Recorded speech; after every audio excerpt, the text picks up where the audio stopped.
আসসালামু আলাইকুম রহমতুল্লাহি অবরকাতুহু।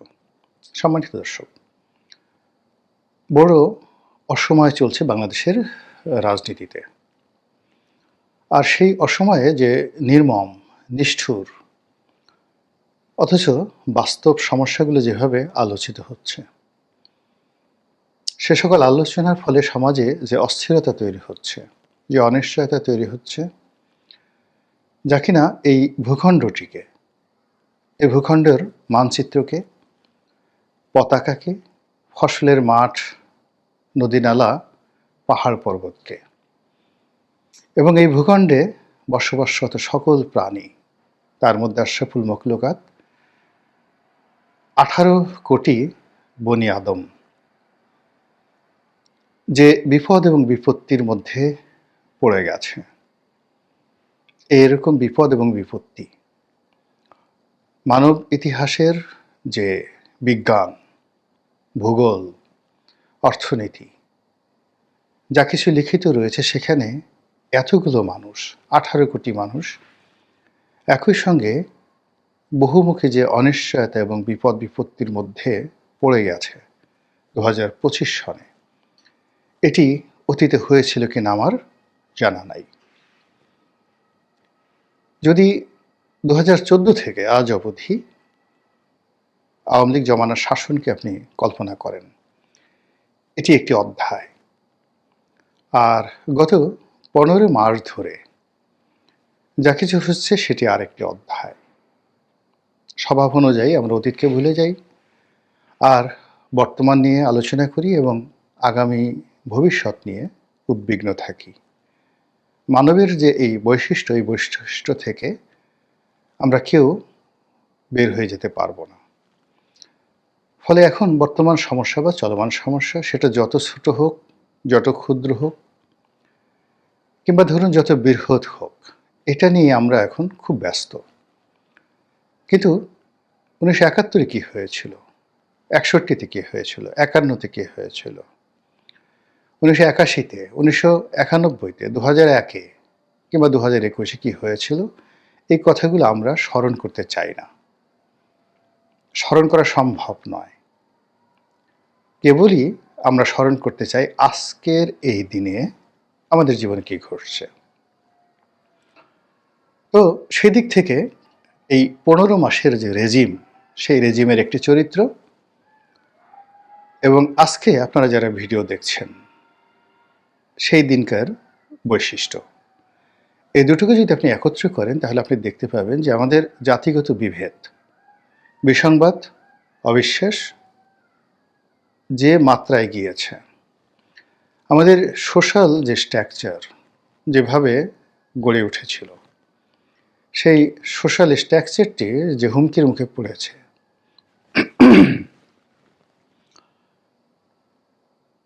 সেই অবকাঠামোটি যেভাবে এখন ঝাঁকুনির মধ্যে পড়েছে, এটি আমার জীবদ্দশায় আমি কখনো দেখিনি। সম্মানিত লোক, মুরব্বী, ধনী, দরিদ্র, বিভিন্ন শ্রেণী পেশার মানুষের মধ্যে যে বন্ধন, পারস্পরিক যে শ্রদ্ধাবোধ, বিশ্বাস এবং আস্থা ছিল, সব ভেঙে চুরে চুরমার হয়ে গেছে। প্রচণ্ড নিষ্ঠুরতা নিয়ে আমরা একে অপরকে আক্রমণ করে চলেছি, বেইজ্জতি করে চলেছি। মানবকে দানব বানানোর কিংবা অমানুষকে দেবতা বানানোর যে উল্লম্ফন আমাদের এখানে তৈরি হয়ে গেছে, এটা কবে শেষ হবে তার আগেই প্রতিদিন নিত্য নতুন নাটক তৈরি হয়ে গেছে। আমরা গত ১৪-১৫ মাস ধরে আরেকটি ১-১১, আরেকটি ২-১১ বা ওই যে কুখ্যাত 111 রয়েছে, সেটার আদলে আরেকটা নতুন ব্যবস্থা আসতে যাচ্ছে। -2 থিওরি, যেটি ২০০৬ সনে ভীষণ রকম কুখ্যাতি অর্জন করেছিল, রাজনীতিবিদদের জীবন তছনছ করে দিয়েছিল, সেই রকম একটি নমুনা আমরা দেখতে পাচ্ছিলাম যে আবার নতুন করে এসেছে। আমরা বলে আসছিলাম যে মার্কিন আধিপত্যবাদ, সাম্রাজ্যবাদ, এটি মাথাচাড়া দিয়ে উঠছে। আমরা দক্ষিণপন্থা গ্রুপ বলতে যেটি বোঝাই যে ধর্মীয় আধিপত্যবাদ, ধর্মীয় গোঁড়ামি এবং যাকে বলা হয় ফান্ডামেন্টাল যে মেন্টালিটি, উগ্রবাদ, এটি ক্রমশ বেড়ে যাচ্ছে। এই কথাগুলো গত 14 মাস যাবৎ আমরা বলে আসছি। আজকের এই দিনে সেটি কোন অবস্থাতে আছে এবং আপনি নিজেকে কতটা নিরাপদ মনে করছেন, এ রাষ্ট্র সম্পর্কে আপনার স্বপ্ন, সুখ, স্বাদ, আহ্লাদ কোন পর্যায়ে আছে সেটা আপনার ব্যক্তিগত বিষয়।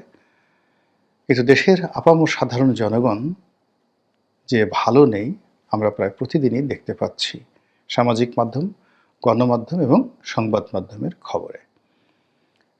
কোন একটি সংবাদ, কোন একটি ঘটনা কিংবা কোন একটি ফ্যাক্ট, যেটিকে বলা হয় বাস্তবতা, এটির ধারাবাহিকতা রক্ষা করা যাচ্ছে না।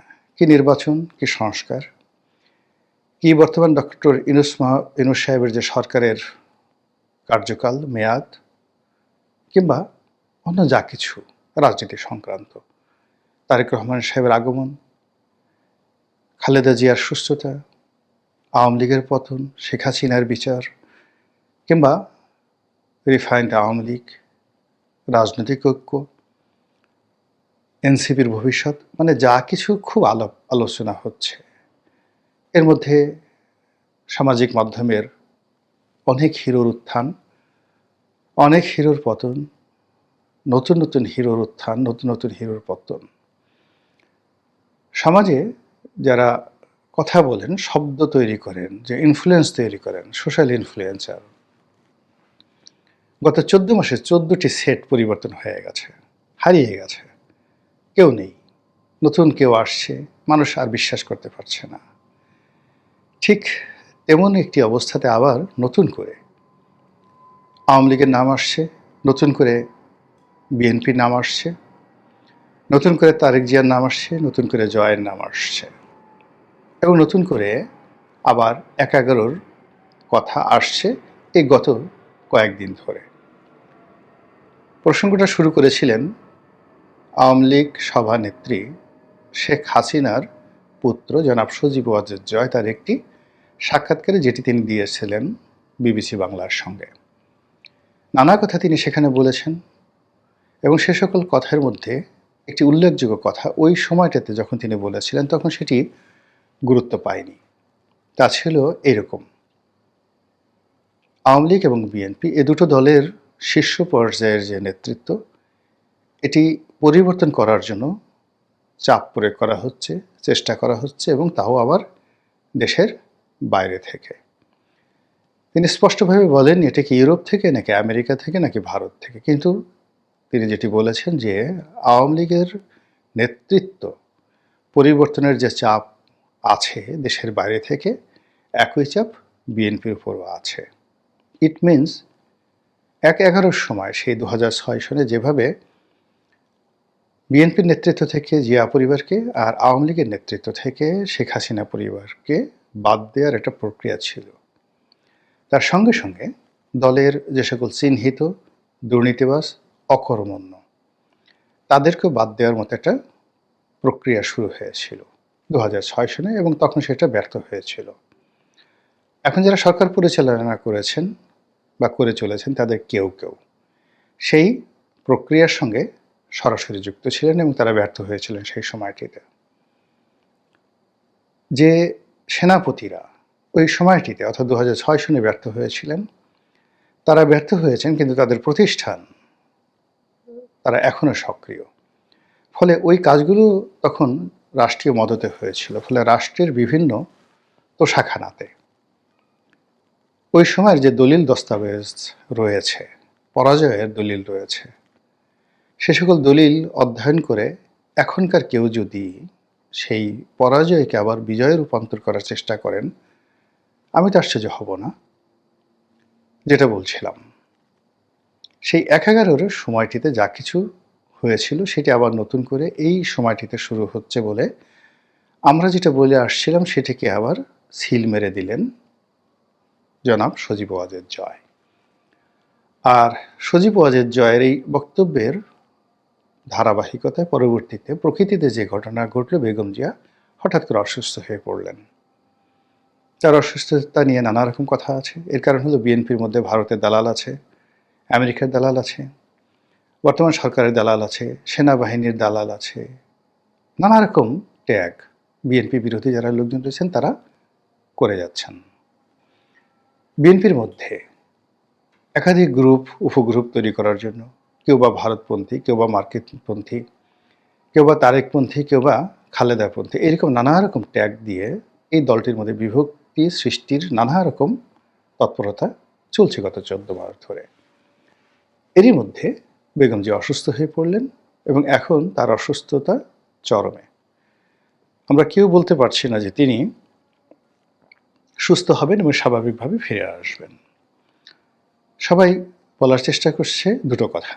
কেন তিনি এই অসুস্থ শরীর নিয়ে ক্যান্টনমেন্টের অনুষ্ঠানে গেলেন, অর্থাৎ সেনাবাহিনীর যেটি সশস্ত্র বাহিনী দিবস ছিল, এখানে তাকে কেন নেওয়া হলো, কারা পাঠালো, এবং তিনি সেখানে গিয়ে এই যে অসুস্থ হলেন তার পরের দিনে তাকে হাসপাতালে নিতে হলো এবং এখন কি অবস্থায় আছেন কেউ জানে না। আর এই ঘটনার সূত্রে সবাই এখন বলার চেষ্টা করছে কেন তারেক জিয়া আসছেন না। এটা একটা কাজ হলো? এটা কি ধরনের কথা? একমাত্র সন্তান, জীবিত সন্তান, তিনি তার মেয়েকে নিয়ে, অর্থাৎ কন্যাকে নিয়ে, তার স্ত্রীকে নিয়ে প্রবাসে আছেন, সুখে আছেন, শান্তিতে আছেন, রাজার হালতে আছেন। আর তার মা এখানে একা একা যে অসহায় দিন যাপন করছেন, তিনি পুত্রের হাতে স্পর্শ পাচ্ছেন না, নাতনির হাতের স্পর্শ পাচ্ছেন না, এমনকি পুত্রবধূকেও তিনি দেখতে পাচ্ছেন না। এটা একটা কথা হলো? এ কিসের রাজনীতি, এ কিসের মানবতা? যাদের মধ্যে পারিবারিক ফেলোশিপ নেই তারা কি করে জাতিকে সেবা করবে? এভাবে নানা রকম ন্যারেটিভ তৈরি করে বিএনপি এবং তারেক রহমান সাহেবকে নাস্তানাবুদ করে ফেলা হচ্ছে। আর তারই জবাবে জনাব তারেক রহমান সাহেব যে বক্তব্য দিয়েছেন, হৃদয় বিদারক বক্তব্য, যে তার যে আগমন বাংলাদেশে প্রত্যার্পণ বা প্রত্যাবর্তন, এটির ক্ষমতা, কর্তৃত্ব তার ইচ্ছার উপর নির্ভর করে না। এখানে বহু পক্ষ জড়িত। মুহূর্তের মধ্যে সব কিছু তছনছ হয়ে গেছে এবং সকল রাজনৈতিক হিসাব উলটপালট হয়ে গেছে এবং সবাই তখন এই জনাব তারেক রহমান সাহেবের এই যে সাম্প্রতিক বক্তব্য, এই বক্তব্যের সঙ্গে বিবিসি বাংলার সাথে মিস্টার জয়ের, সজীব ওয়াজেদ জয়ের যে বক্তব্য, এটার একটা অন্তর্মিল খুঁজে পেয়েছে।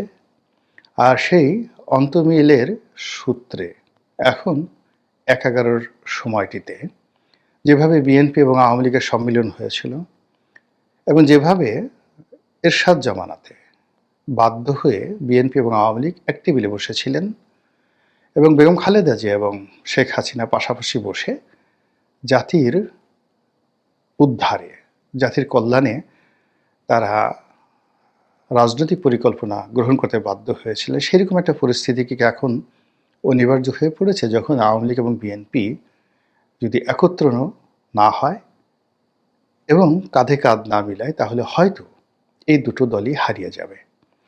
ফলে এই দুটো দলের মধ্যে যদি বন্ধন হয়ে যায়, এই দুটো দলের মধ্যে যদি বন্ধুত্ব হয়ে যায়, সজীব ওয়াজেদ জয় এবং তারেক রহমান সাহেবের সঙ্গে যদি যোগাযোগ হয়ে যায়, এমনকি বেগম জিয়ার সঙ্গে শেখ হাসিনার যোগাযোগ হয়ে যায়, তাহলে কি হবে? এসব বিষয় নিয়ে তুমুল আলোচনা চলছে। এ সকল আলোচনা যখন তুঙ্গে, তখন দেশবাসীর দৃষ্টি এখন সেই এভার কেয়ার হাসপাতালে, যেখানে বেগম জিয়া অসুস্থ অবস্থায় আছেন।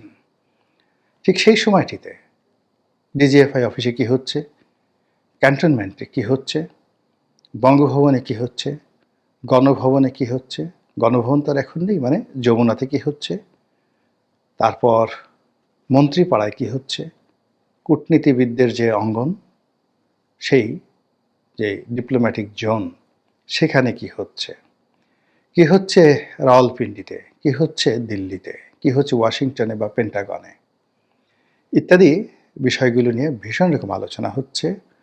আর দেশের রাজনীতি এখন উড়াল দিয়ে সারা পৃথিবী ঘুরে বেড়াচ্ছে, কখনো লন্ডনে, কখনো পেন্টাগনে, কখনো দিল্লিতে, কখনো কাতারের রাজধানী দোহাতে, কখনো তুরস্কের রাজধানী আঙ্কারাতে, সেখান থেকে আবার ব্যাংকক, সিঙ্গাপুর, দুবাই হয়ে চলে যাচ্ছে সেই যে সৌদি আরবের রাজপ্রাসাদে।